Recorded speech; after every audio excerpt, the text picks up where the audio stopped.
Hey guys, gals, and non-binary pals, welcome back to Brownlow Books.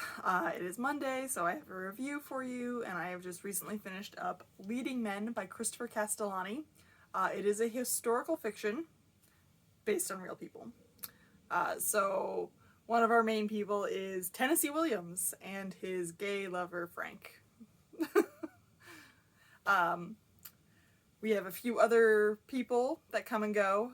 It is a dual timeline book, so in one section is, Frank and Ten at, the 50s, Italy, Then we have a later with Anya, an actress they know who is made up. Not a real person, she's entirely fiction. But that's kind of the problem with this book. It has, like I said, the dual timelines, but you even time jump during those timelines. Like, you'll be one chapter and you're talking about like the 50s or the 60s, and then all of a sudden you're in 2018, and then you're back into the 50s in the same chapter. It could be the same fucking like paragraph, same page. Like, I like a dual timeline. I do. I'll admit it. I know a lot of people out there like, oh, I like it. But this one just had too many timelines branching out of that dual timeline. Like, it oftentimes didn't make sense. You're like, wait, where am I? So I didn't like that. It was really kind of all over the place in that aspect. And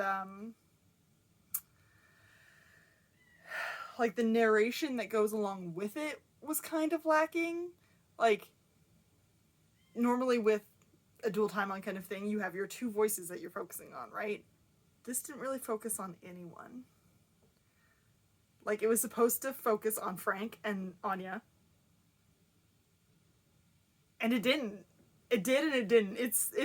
I have never been so riveted and bored by the same fucking book, alright? I don't even know. Like, it's supposed to be character driven. The characters do nothing. There's little plot. Like, it's almost like one timeline has a plot and one doesn't. I mean, when you're basing a novel on real people, you have this background knowledge of who they are. Especially when there's someone as famous as fucking Tennessee Williams, okay? You know him, you know his voice, you know things about him, okay? This is like a week where there was nothing written about them, and it's just like, why do you have them acting weird? Like, you know who this person is, you know what their historical reputation is, and you have them acting like this. Like, it just didn't make a lot of sense in that aspect. Like, I wanted them to do more. So, in regards to that, there was some things that I liked. Like, Frank is trying to become a famous actor. And he's like fucking Tennessee Williams on the side, right? So he's like, hey, you're gonna make me famous, right? Well, they meet this girl, Anya, who is young and whose mother is pushing her to be an actress. And so, because we have Frank in the 50s as the narration, and then Anya in like, I don't know, like 2018 or something, as, it might not even be that late, sometimes in the 2000s, we have her as like, she's become famous, she is a celebrity, she is world known, like, she's a famous actress, but like, she is aged, she's just like, I want to be alone, like, that kind of thing. Like, so you get a nice contrast of the Frank wanting to be famous against Anya's being famous, but now with like a fading star kind of thing. So I do like the kind of contrast that comes between the two of them in their narration, and like the wannabe and the has-been. That's pretty much all I liked about the book. Not gonna lie about that. That's pretty much what I enjoyed. It does, this is gonna sound so weird given I just criticized the fuck out of it, it does seem a little bit like Tender is the Night by Fitzgerald, in that, it's a group of fucking rich and not rich, just like, vacation on the continent kind of people, in like the star-studded glamour 50s, which is like what you would have in the 20s with Fitzgerald, right? And so I got that kind of same vibe, but then something happens, and then, you know, people are split up. And that's exactly what's happened here and Tender is the Night. Except that, you know, I'm riveted by one portion, then bored out of my fucking mind. Yeah. So there is 2 sub-characters in this. Sandro and the author John Horn Burns, I believe it was. Another real person who died in Italy, coincidentally. So I enjoyed their little contrast as well to Frank and Ten, in that, like, the way their relationship works and then the way that their relationship works and how it ends altogether.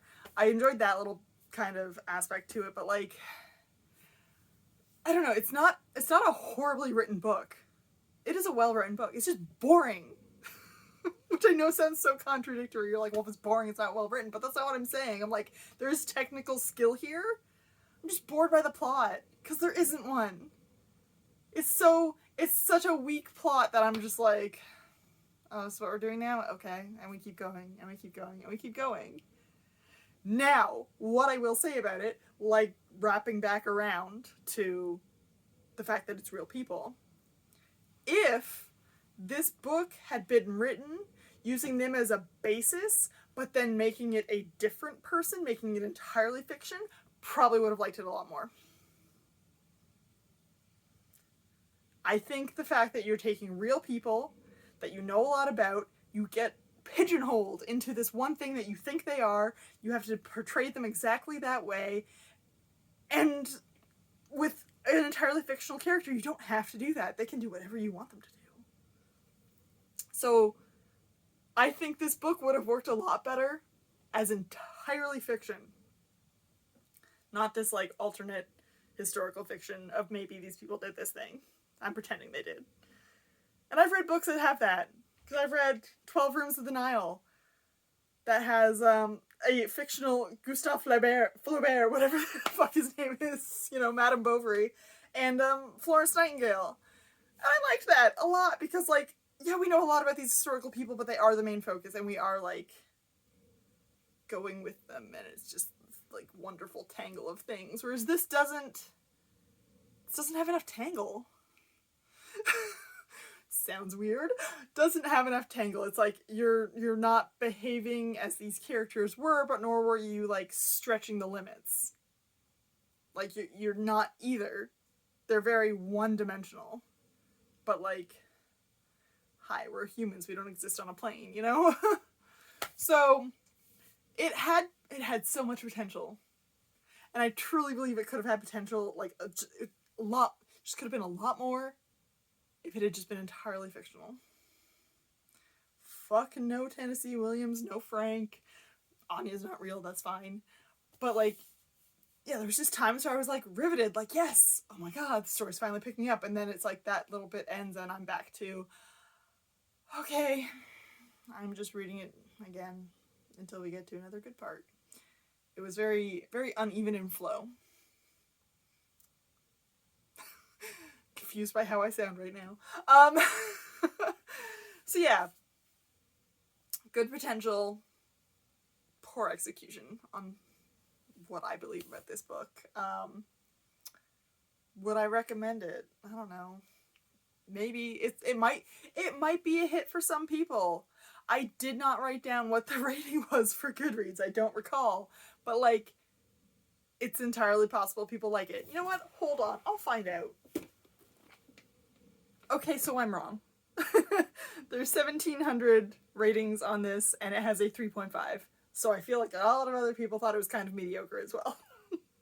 I'm wrong about that. That's fine. But like I said, like, not everyone's always going to agree on things. I say that all the fucking time. We know it, alright? So, like, if it sounds like it might be your jam, get it from the library. Whatever. Like, it's fine. So yeah, I did not enjoy so much. I really wanted to. Like, there was times that I wanted to enjoy it as a whole. I did not enjoy it as a whole. I have my theories of what would have made it better, but none of us have time machines. So, that's that. Thanks for hanging out, and I will see you around next time.